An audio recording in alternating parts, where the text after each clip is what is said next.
Queridos, vamos partir para a exposição das Escrituras Sagradas. Muito obrigado. Quero convidar você a abrir mais uma vez em Hebreus, agora no capítulo de número 12.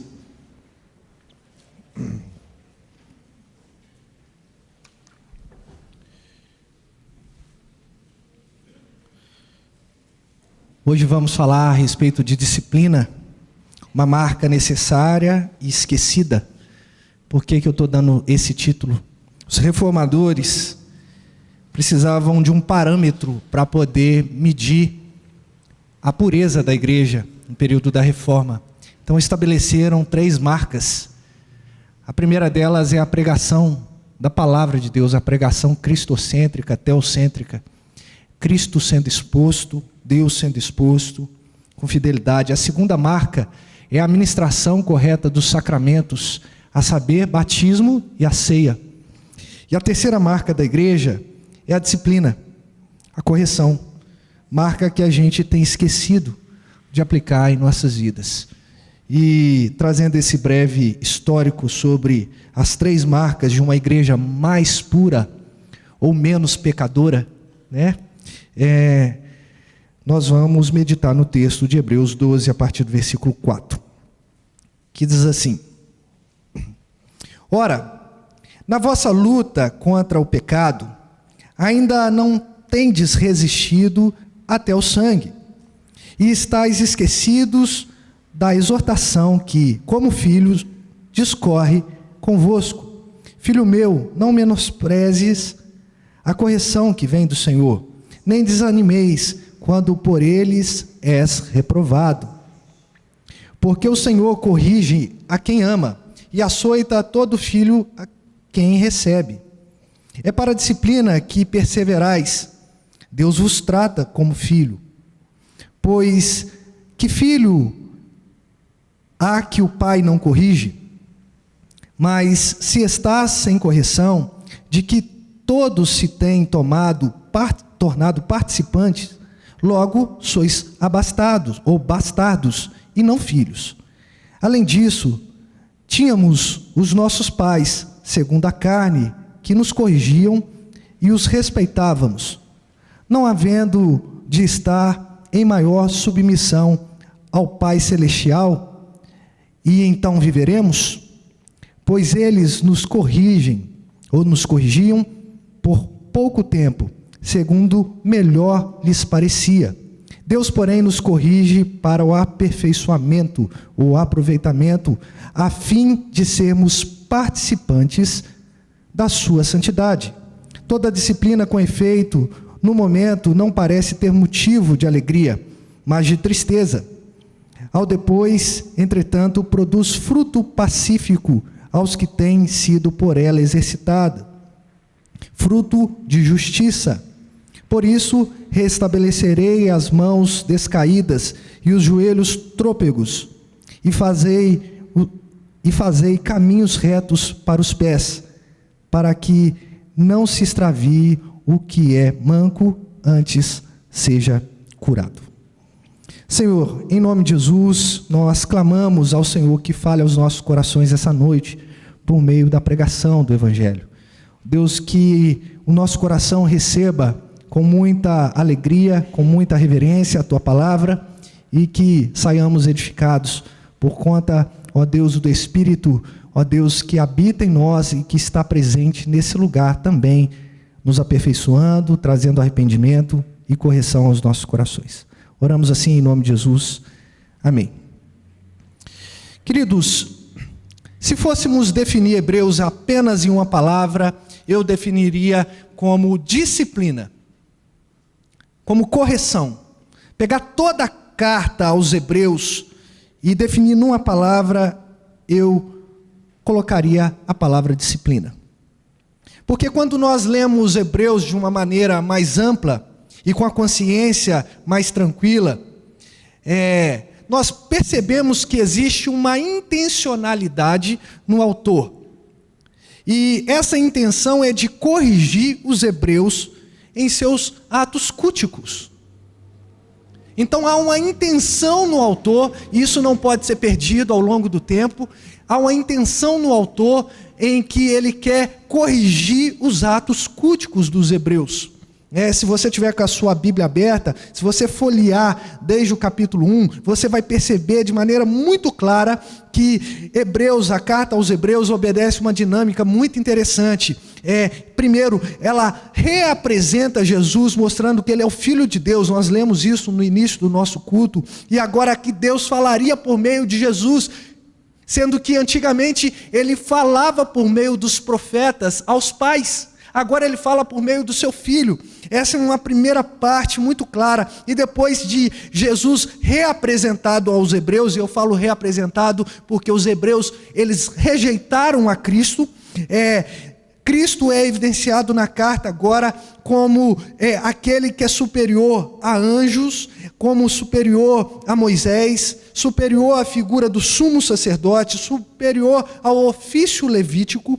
Cristo é superior ao ofício de mediador, que era desempenhado também pelo sumo sacerdote. Cristo é superior até mesmo aos sacrifícios.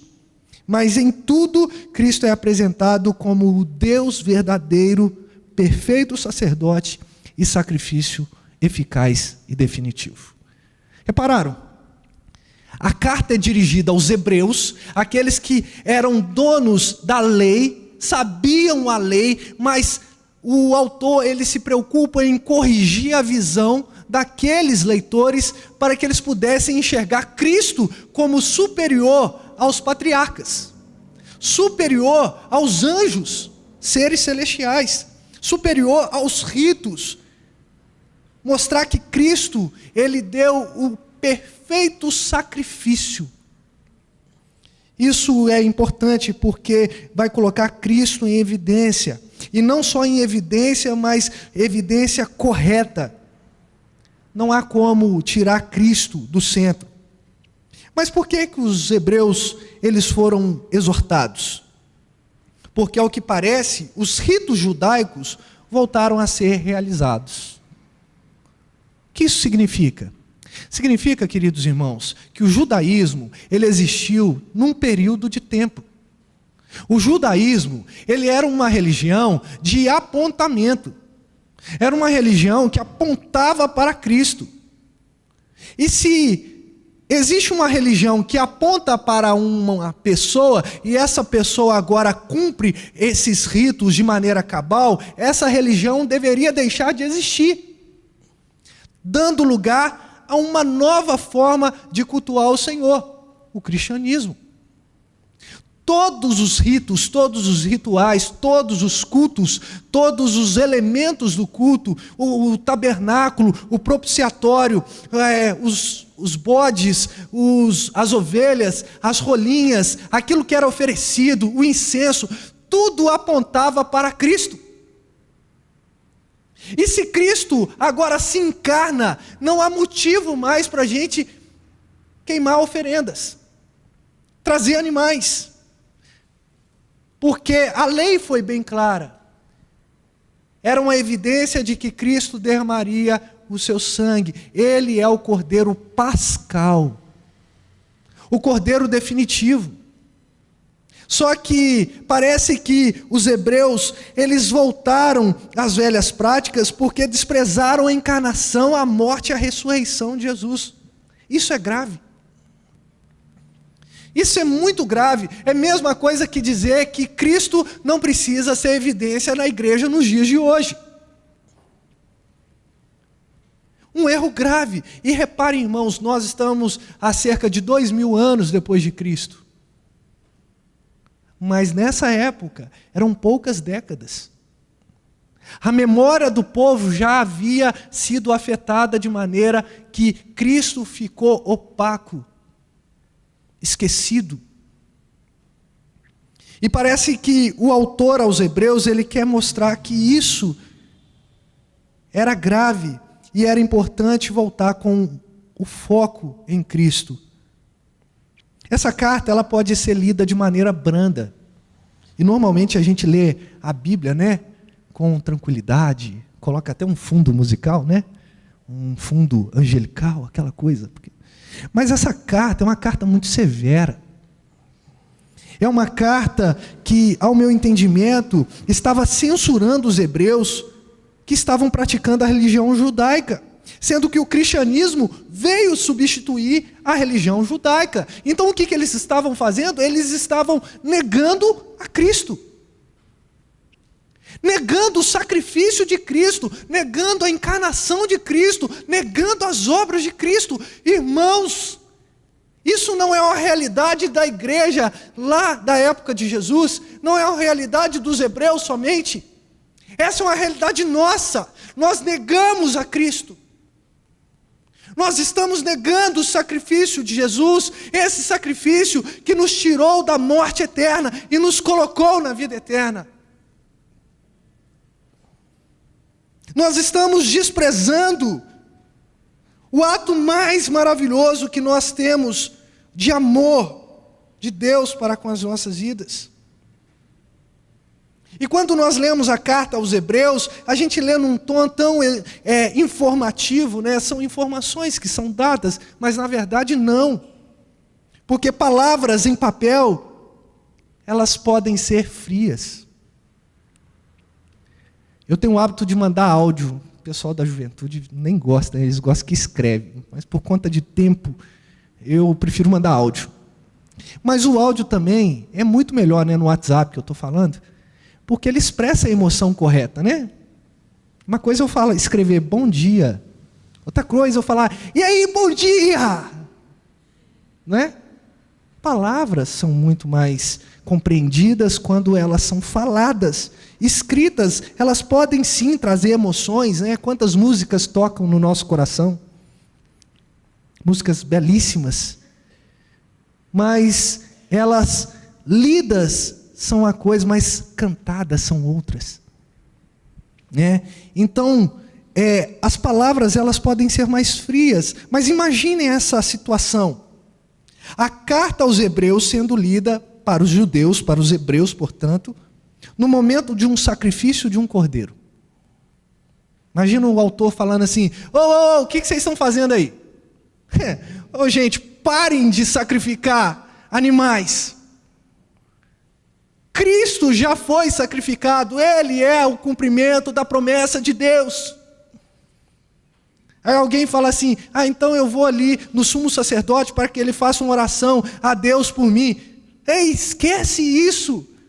O véu se rasgou do alto a baixo e agora você tem acesso à sala do trono. Não precisa de um mediador, e se você precisa de um mediador, na verdade, o único mediador que nós temos é Jesus. Nós oramos a Deus agora por intermédio de Jesus. Uma carta que vai trazendo um tom de correção. Seria mais ou menos um basta naquela religião que era ultrapassada. Seria uma correção de magnitude inimaginável. Talvez por meio desse entendimento, nós deveríamos ler Hebreus com um pouco mais de cuidado. Com um pouco mais de atenção.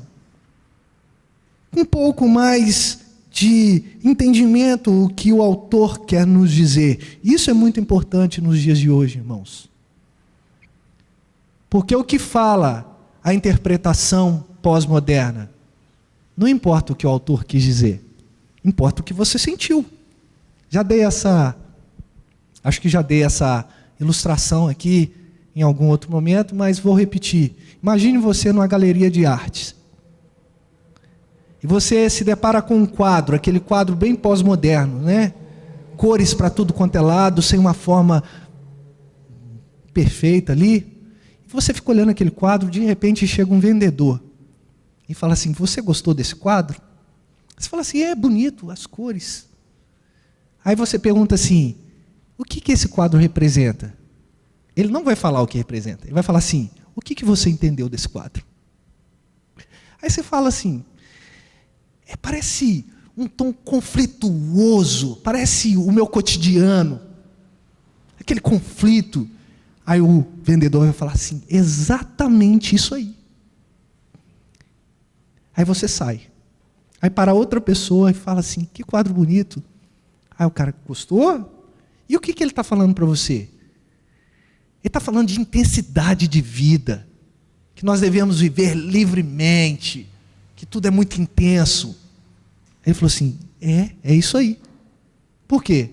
Porque não importa o que o autor quis expressar no seu quadro, importa o que ele provocou em você. Essa é a hermenêutica pós-moderna. Mas não é assim que nós devemos tratar a Bíblia, não é aquilo que impressiona a gente. Então a gente pega certos versículos da Bíblia e a gente coloca como se fosse algo, como um mantra para a nossa existência. Não, a Bíblia deve ser lida de forma completa, entendida nas suas minúcias e de forma completa também. O que o autor quer dizer? Então, o que o autor aos Hebreus está dizendo? Hebreus, vocês estão errados. Povo de Deus, você está errando. É isso que o autor aos Hebreus está dizendo. Por quê?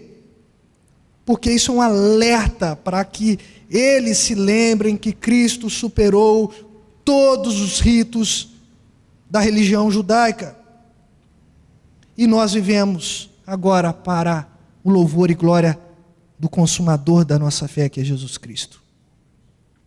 Também percebo, irmãos, que a carta, na verdade, é uma grande correção, porque o autor vem usar esse termo de correção, de disciplina, aqui no capítulo de número 12. Aqui no capítulo de número 12. Mas vejam, o que eu quero tentar trazer a você nessa noite. O capítulo de número 11 vem falar a respeito da fé. Depois de mostrar que Cristo é superior a todas as coisas, o autor chega e fala assim, vamos conceituar então a fé. A fé é o firme fundamento das coisas que se esperam e a prova das coisas que não se veem. Lembra disso? Aí depois ele começa a descrever os heróis, aquela galeria dos heróis da fé. Ele vai falando de Abraão, ele vai falando de um monte de herói da fé, aquelas pessoas que creram em Deus e foram agraciadas com a justiça de Deus. Mas logo depois do capítulo de número 11 que nós temos aqui, o capítulo 12 vai falar assim, agora que vocês estão rodeados dessa nuvem de testemunhas, desse monte de gente que crê, isso tem que estar na sua mente. Você agora que está percebendo como é importante essas pessoas, o testemunho dessas pessoas, vocês precisam viver também da mesma forma. Se desembaraçando do pecado que tenazmente nos assedia. Esse testemunho dos antigos precisa refletir em nós o quê? Apreço por santidade. Então, nós devemos correr para Cristo, que é o autor e consumador da nossa fé. E aí há também, agora, uma qualificação de que nós estamos, de fato, precisando da santidade que reside em Deus e que é passada por nós, para nós, por meio do Espírito e também do testemunho. Mas é fundamental que nós pensemos a respeito dessa qualificação do pecado. Olhando no texto de maneira geral, toda a carta aos Hebreus, eu posso pensar que o autor está escrevendo aos Hebreus sobre esse pecado que nos assedia. Na realidade dos Hebreus, é uma qualificação que é uma rejeição a Cristo. Se olhar, pecado é pecado, tá, irmãos? Mas dentro de um contexto escriturístico, nós vamos perceber que ele está pedindo para sair de todo esse peso do pecado, essa é a expressão peso do pecado, que tenazmente nos assedia. O que ele está falando? Olha, vocês estão deixando a leveza de Cristo de lado e estão pegando de volta o fardo da lei, porque a lei é má nesse sentido, né? Ela julga, ela condena, ela veio mostrar a nossa miserabilidade. A lei, ela não veio redimir. Você olha para os 10 mandamentos, que é a suma de tudo, o que você vai reparar? Que você não é capaz de sequer concluir uma lei. E quando eu falo você, eu me incluo, tá? Não somos capazes de sequer obedecer uma lei. Então ela vem trazer um peso de condenação, mas diferentemente de Cristo, Cristo veio oferecer a graça que nos faz agora livres do peso do pecado, porque Cristo cravou na cruz do Calvário todo o nosso escrito de dívida, todo escrito de dívida que estava sobre as nossas vidas. Logo eu consigo entender que esse pecado pode ser uma rejeição a Cristo, pois se Cristo é rejeitado, logo o peso da lei é sobre cada um de nós, é sobre o povo hebreu. Há também um convite para que corramos em direção a Cristo. Ele vai convidar para que a gente veja que Cristo, ele suportou tamanho labor, tamanha luta, né? E alcançou a destra, ou está agora à destra de Deus Pai. E é exatamente aqui que o nosso texto começa, né? Ele vai linkar a luta de Cristo, o sofrimento de Cristo, com o nosso sofrimento. E se esse texto mostra para a gente que Cristo sofreu, nós vamos sofrer. Então há um convite, né, para você entender que a sua luta não terminou. A luta não termina. A nossa luta termina quando Cristo nos chama. Enquanto nós vivermos nesse plano, enquanto nós vivermos essa realidade, vai ter sofrimento. Vai ter o professor carrasco, vai ter o trabalho que é árduo, vai ter as dificuldades financeiras, vai ter o marido problemático, a esposa problemática, o filho com muitos problemas também. É sempre assim, sempre assim. Então o autor vai falar assim: ora, na vossa luta, versículo 4, contra o pecado, existe uma luta então contra esse pecado, ainda vocês não têm resistido até o sangue, ou seja, até a morte. Vocês não estão lutando até a morte, não foram vencidos e não estão vencendo ainda, porque vocês vivem, e enquanto vivem, vocês vão ser provados, testados. Mas ao mesmo tempo que ele traz essa palavra tão dura, sempre existe um encorajamento. E é a primeira coisa que eu quero trabalhar com os irmãos. Precisamos entender que a correção de Deus, que a disciplina de Deus é um encorajamento e um ato de amor. Reparem, ele vai falar assim no versículo de número 5, nós vamos ler até o versículo 6. E estáis esquecidos da exortação, que como a filhos discorre convosco. Né? Vocês estão esquecendo que existe uma exortação, uma disciplina, que fica com vocês. Mas olha como é que é a disciplina. Filho meu, não menosprezes a correção que vem do Senhor, nem desanimeis, não desanimeis quando por ele és reprovado. Embora o conceito de encorajamento nos nossos dias esteja deturpado, encorajar não é somente levar uma palavra boa, que é muito fácil, né? Vai dar certo, tudo bem, fique forte, fique firme, né? Eu acho que pastor usa muito essas coisas, né? Encorajamento é mais do que isso. Não é emitir palavras positivas para um determinado fim. É, sobretudo, equipar, qualificar o desanimado para que ele persevere. Você quer encorajar alguém? Você precisa dar suporte. Qualificar aquela pessoa. Não é dar um tapinha nas costas e falar assim, Deus te abençoe. É dar condições para aquela pessoa lutar com muita força. Mas da mesma forma que o encorajamento tem sido deturpado, né, o conceito, o amor também. Como é que a gente define amor hoje? O amor, ele tem muitas formas. Consideramos justas todas as formas de amor. O amor está diluído, o amor é líquido, ele não é sólido mais, ele se adapta ao ambiente, e isso não é o amor. O amor é, acima de tudo, uma atitude capaz de transformar a existência.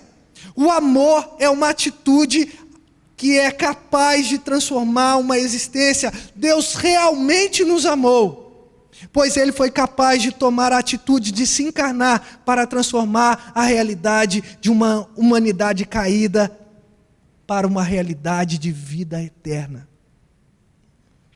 Deus sim nos amou. Ele deixou a sua majestade. Deus sim nos amou, porque Ele sofreu em obediência até a morte e morte de cruz. E as ferramentas usadas por Deus para demonstrar o seu amor, o seu encorajamento, são compreendidas em compaixão, doação e correção. Compaixão, doação e correção. Reparem, vou pegar um texto que todos nós conhecemos. Quero que você me ajude a completar, tá bom? Porque Deus, de tal maneira, para que todo aquele que nele crê... Não. Vandinho, você tem que esperar os outros. Fala antes de todo mundo. Reparem, compaixão porque Deus amou. De tal maneira que doou o seu Filho unigênito, para que todo aquele que nele crê não pereça, mas que seja corrigido na sua rota para a vida eterna. Isso é amor. Isso é amor, compaixão, doação e correção. É corrigir o nosso estado, a nossa rota. Mesmo que isso nos custe aplicar ou sofrer uma disciplina. Mas é importante enxergar que Deus nos disciplina porque nos trata como filhos. É assim que começa a citação do texto. Filho meu, é uma citação. Ele não nos trata de outra forma, Ele nos trata como filhos. É com amor e com carinho, mas esse sentimento não atenua o valor da disciplina. Por isso, há ordens, imperativos, de não menosprezar a correção. Ele fala, não menospreze. Não deixe barato, não se esqueça, não dê de ombros para a correção. Às vezes, queridos irmãos, a gente dá de ombros para a palavra de Deus. E a palavra de Deus, ela tem por finalidade te aperfeiçoar como crente, como ser humano, como pai, como mãe, como profissional. Nós não podemos dar de ombros, nós não podemos menosprezar, porque Deus, Ele deu na sua infinita sabedoria, na sua infinita vontade e soberania, a palavra, para que nós a observemos, lemos e pratiquemos. Mas há também um apontamento da fonte dessa correção. Reparem, irmãos. Filho meu, não menosprezes a correção que vem do Senhor. Não é uma correção que vem de alguém que se acha superior a gente. É uma correção que vem do Senhor. E a palavra Senhor aqui é aquele que é digno mesmo de fazer qualquer correção. É aquele que tem o poder, a autoridade de corrigir as nossas vidas. E às vezes a correção é uma palavra apenas de brandura ali para o seu coração, mas às vezes, é como a gente fala, é uma lapada, né? É um soco no estômago, dói. Mas ao mesmo tempo que o autor se refere a essa correção que vem do Senhor, né, como um ato de graça, de amor, de encorajamento, o autor fala assim, e não fiquem desanimados não, porque vocês podem ser reprovados. Interessante, né? Ninguém gosta de ser reprovado. Quem já foi reprovado na escola não gosta de repetir o ano. Não é assim? Quem já foi reprovado numa prova não gosta de repetir, a gente quer ser aprovado. Mas o Senhor, Ele nos reprova. Ele nos reprova em infinito amor. Ele é capaz de nos reprovar, sabe por quê? Porque Deus não aceita imundos, irreverentes, arrogantes, impiedosos. Pois qual pai que, tendo condição de oferecer ao seu filho roupas finas, aceitará que o seu filho se vista de panos de saco? Qual pai, qual mãe que tem condições de dar roupas finas para o seu filho e de repente vê o seu filho ali vestido com um pano de limpar o chão? Pai nenhum, mãe nenhuma. Quanto mais o nosso Deus, Ele nos oferece santidade que vem do Espírito e não nos quer imundos e cobertos de pecado. Ele corrige e ama a cada um de nós e requer que sejamos aprovados segundo o seu próprio padrão de santidade. Não é o padrão subjetivo que eu coloco no meu coração. Porque às vezes a gente tem mania de estabelecer padrões, né? Segundo o quê? A nossa própria vivência. Mas a régua de medir não é o nosso coração. Aliás, se você se mede pelo seu coração, tome cuidado, porque a Bíblia fala que o seu coração é enganoso e extremamente corrupto. Nós precisamos ter uma régua de medir, e essa régua de medir é o cânon, é a palavra de Deus. Ela que mede aquilo que nós podemos ou não fazer. Não é o meu coração. Quem acompanha o seu coração se perde, caminha em passos largos para o abismo. Mas aquele que usa da palavra do Senhor de maneira adequada, esse vai sendo conduzido à vida eterna. E é para lá que eu vou, e é para lá que você vai. Então o nosso desejo é olhar para as Escrituras Sagradas e nos deliciar com as palavras de promessas, mas também receber a disciplina que vem do Senhor.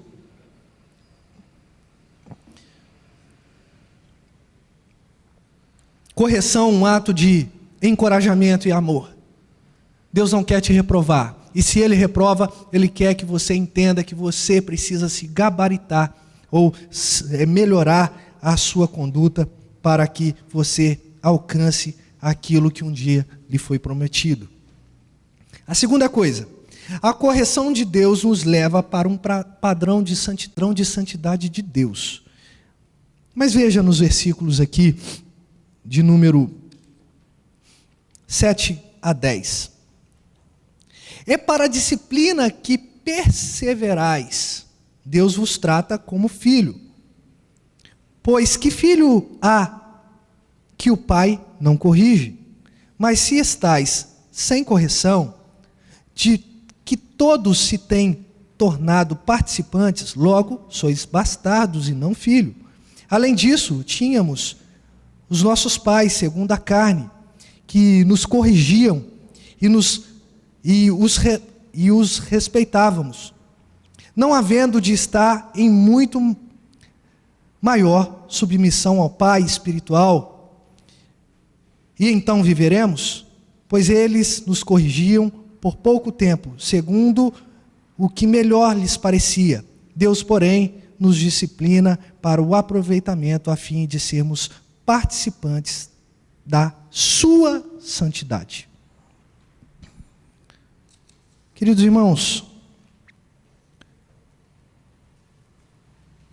a preposição aqui, para, é uma preposição importante. É para a disciplina que perseverais. Aqui o melhor entendimento é, nós perseveramos por conta da disciplina. Então a disciplina ela tem um caráter de nos deixar firmes, nos deixar de pé. Ela tem essa finalidade. Nós perseveramos por conta da correção. Esse é um dos aspectos da disciplina, de nos fazer perseverar em santidade. Mas de imediato o autor vai dizer que se não recebemos a correção de Deus é porque não somos de fato filhos. O que isso quer dizer? Todo mundo aqui recebe correção. E se você acha que você não está debaixo da correção de Deus, então você não é filho. Porque a lógica é muito simples. Se somos todos pecadores, logo o Senhor vem corrigir os pecados. Então, quando você não recebe uma palavra de correção, quando você vê na Bíblia alguma palavra que ali confronte o seu pecado, você entende que não é para você, então é um sintoma de que você não é um filho de Deus. Você vem no culto, mas você não cultua.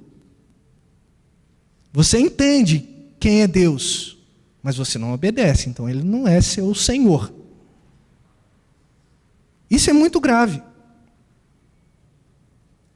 Porque a gente está andando como pessoas que fingem estar dentro de uma realidade eclesiástica e, na verdade, estamos acima do bem e do mal, portanto, nós somos superior até a palavra.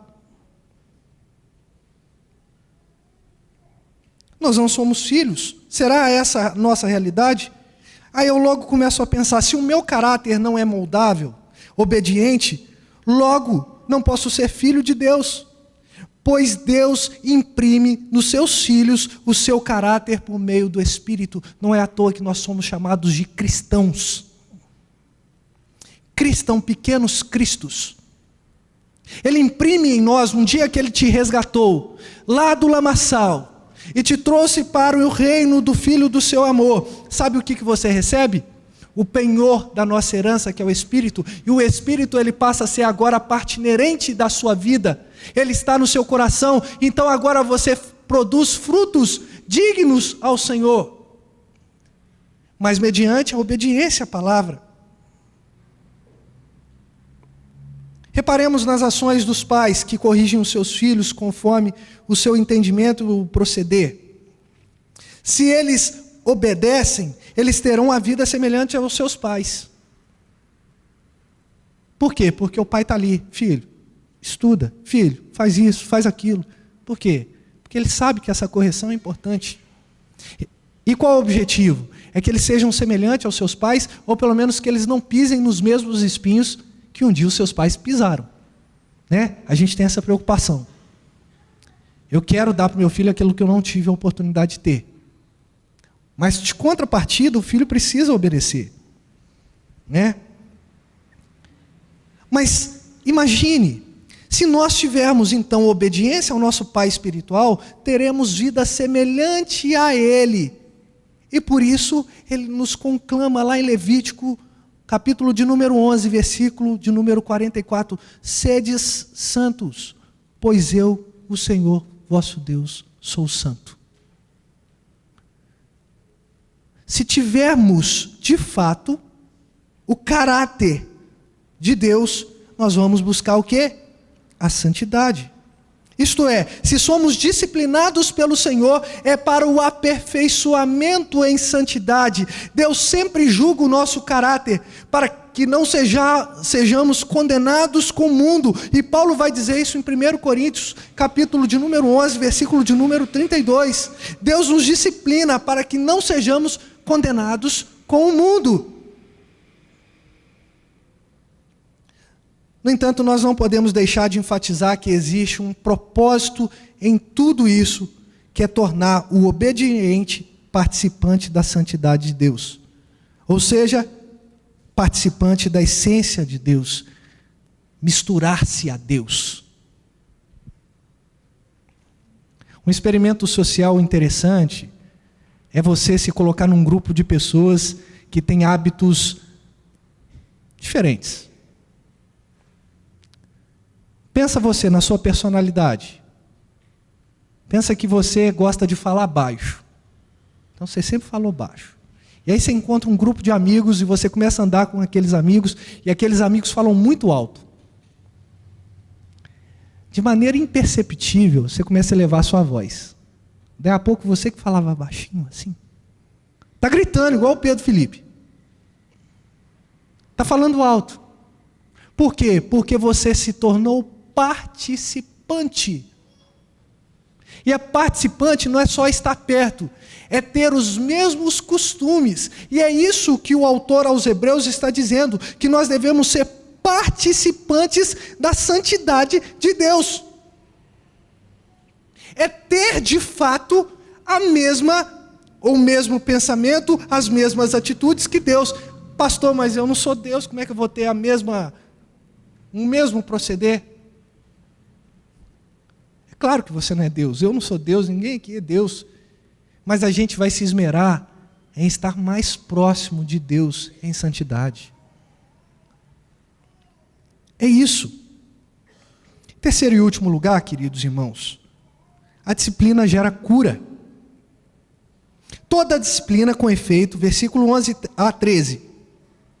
No momento não parece ser motivo de alegria, mas de tristeza. Ao depois, entretanto, produz fruto pacífico aos que têm sido por ela exercitados. Fruto de justiça. Fruto de justiça. Por isso restabelecerei as mãos descaídas e os joelhos trôpegos, e fazei caminhos retos para os pés, para que não se extravie o que é manco, antes seja curado. Todo mundo aqui já deve ter passado por um processo de cura, nem que seja de machucado, né?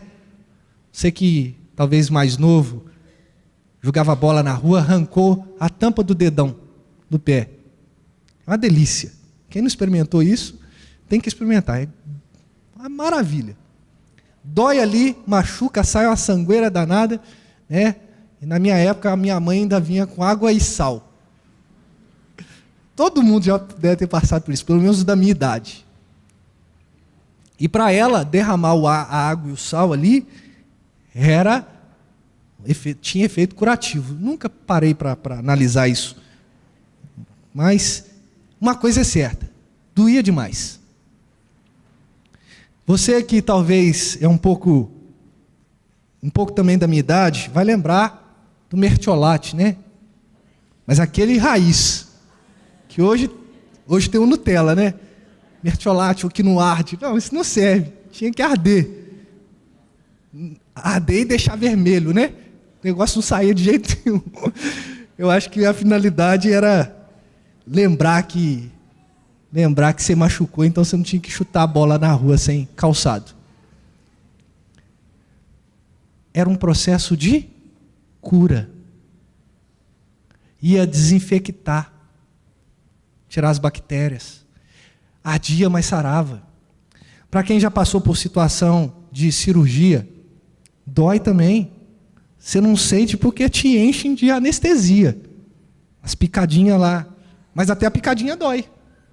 E depois o processo de cura, de melhora, pós-cirúrgica, dói também. Você levanta o pé, dói. Você abaixa a cabeça, o teto fica preto. Essas coisas. Mas reparem, queridos irmãos, a disciplina de Deus funciona assim. No início, ela é dolorida.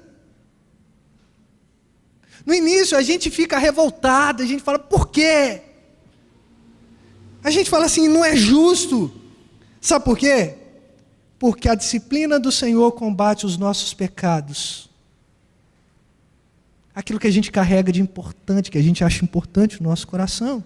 E esses pecados, eles estão tão entranhados em nós, que a gente acha uma afronta alguém vir privar a gente desses pecados. Como assim alguém vai chegar para mim e vai falar que eu não devo frequentar tal lugar?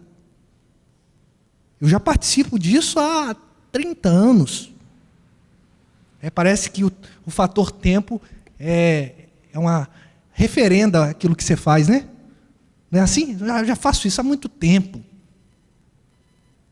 Está errado. Está errado. Parece uma afronta. Não, já tem tanto tempo.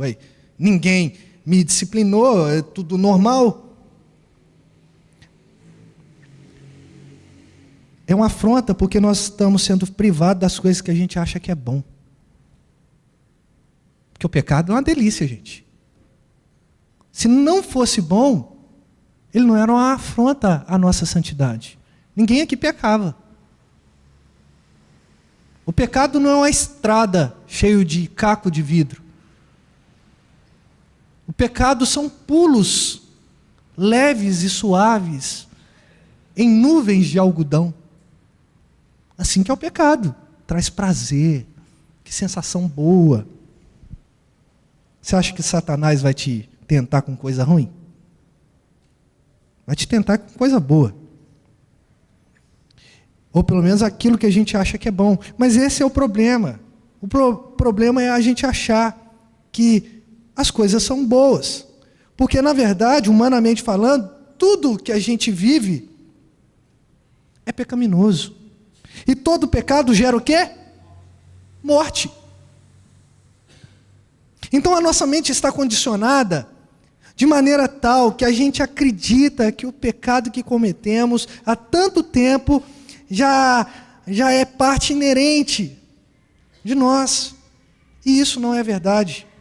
É uma coisa é ser da nossa essência. Porque agora a nossa essência foi mudada, nós somos eleitos de Deus. Não significa que não pecamos. Nós pecamos, mas nós buscamos santidade. Outra coisa é a gente enxertar o pecado na nossa vivência e achar que aquilo é normal. E que aquilo é indispensável para a nossa vida.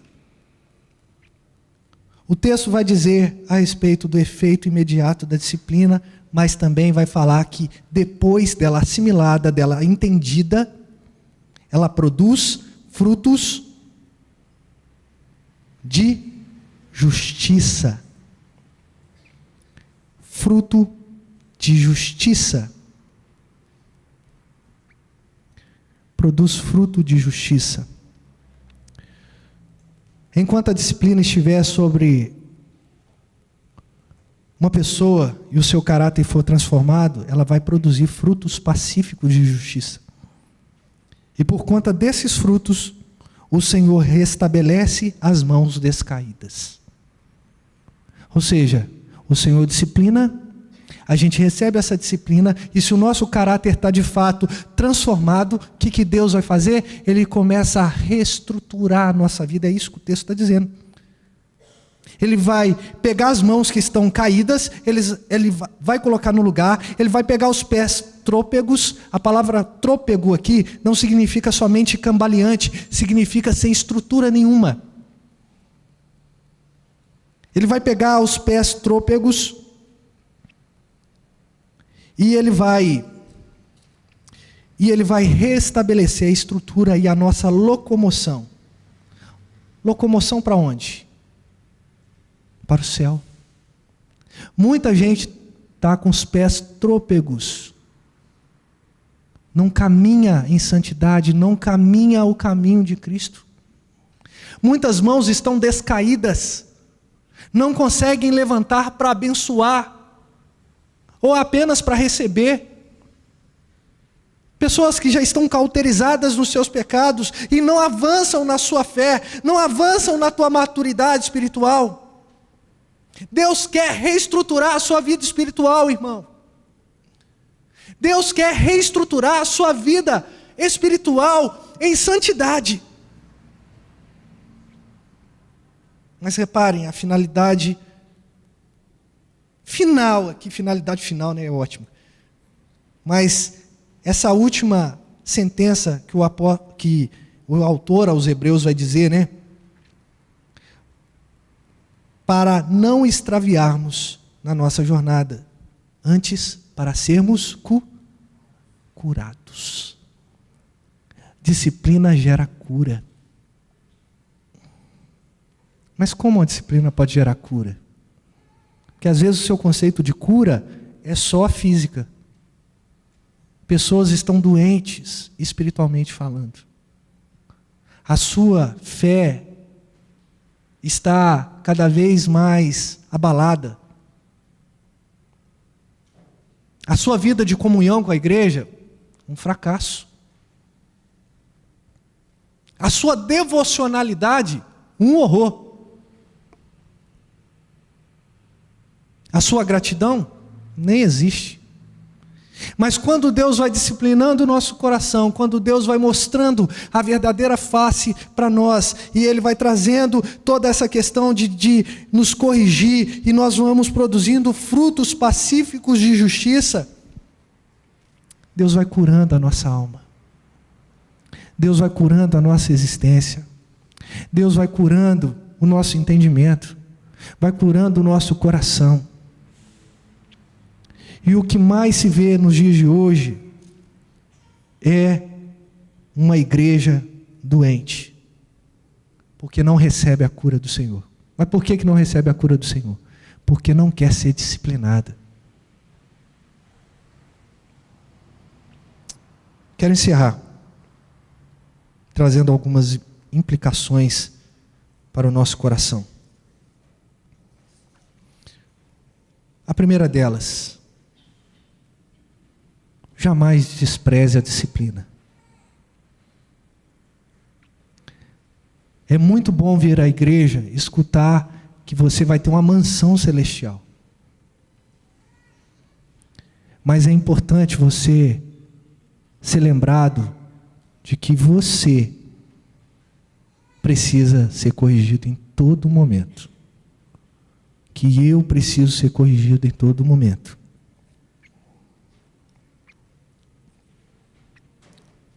Segunda coisa,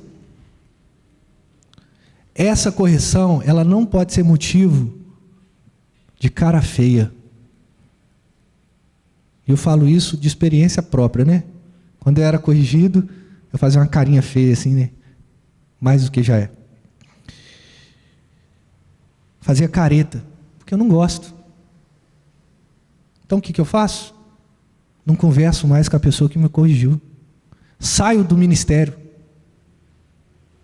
Não é assim que acontece, Abraão? Sai do ministério. Ah, não, sai da igreja. Não preciso disso. Acho que todo mundo já falou isso, né? Eu não preciso disso.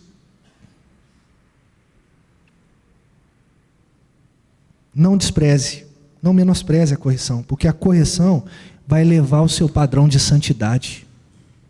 Você quer ser um crente medíocre? Continue sem disciplina. Quer ter um padrão elevado de santidade para glorificar o Senhor? Então seja disciplinado. Porque Deus disciplina todos quanto ama. E Ele vai disciplinar a sua vida porque Ele te ama. Em terceiro lugar, queridos irmãos, não seja teimoso em viver doente. Tem gente que é teimosa. Vai no médico. Vou não, estou esperando. Vai no médico. Não, depois. Homem não vai no médico. Vai tratar isso? Não, espera aí. A gente é teimoso. Não vamos ser teimosos com relação à nossa espiritualidade. O Senhor quer curar o nosso coração. Será que a gente é tão ignorante? Ignorante no sentido de ignorar mesmo, tá, irmãos? De ver a cura passando em nosso meio. O próprio Cristo passando em nosso meio. E a gente falar assim, eu não preciso disso aí, não. É como se você estivesse sangrando na beira da estrada, uma ambulância de maneira misteriosa chega até você, onde não passava carro nenhum, chega lá para te atender, e você fala assim, não mexe na minha ferida. Mas, senhor, o senhor vai morrer se o senhor sangrar, ficar sangrando aqui. Quem disse que eu estou sangrando? Pode ir embora, vai atender outro que está precisando. Eu não preciso. Porque a gente é teimoso, a gente faz isso com Cristo. A gente faz isso com a igreja. A gente faz isso com os nossos líderes. E a pessoa não está ali para deixar você mal, ela está ali para te curar. Vai doer? Vai doer. Paciência, dói. Mas é importante sermos tratados. O profeta Oséias vai dizer que a gente deveria chegar ao ponto de dizer assim, vinde, voltemos ao Senhor, porque Ele mesmo nos despedaçou, mas Ele mesmo nos sarará. Somos disciplinados pelo Senhor até o ponto da gente falar: vamos voltar ao Senhor, porque Ele permitiu as dores, mas Ele alivia as dores. Ele permitiu a tribulação, mas Ele dá a porta de escape. Ele permitiu o mês mais arrochado, mas Ele garante que nenhum dos seus filhos morrerá de fome. Deus sustenta todas as coisas. E aí? Disciplina, uma marca esquecida. Eu não quero ser conhecido como igreja de duas marcas. Eu quero ser conhecido como igreja que prega, que recebe os sacramentos, mas que também sabe ser disciplinado pelo Senhor. E eu espero que você tenha esse mesmo pensamento, para que possamos prosseguir em direção ao nosso alvo, que é Cristo, sempre. Que Deus nos abençoe. Vamos orar.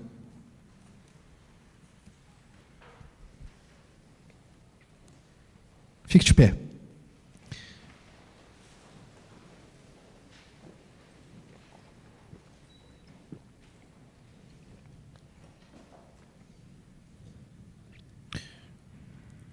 Vou pedir para o Ministério de Louvor cantar mais uma vez aquela música final que a gente cantou na ministração do louvor.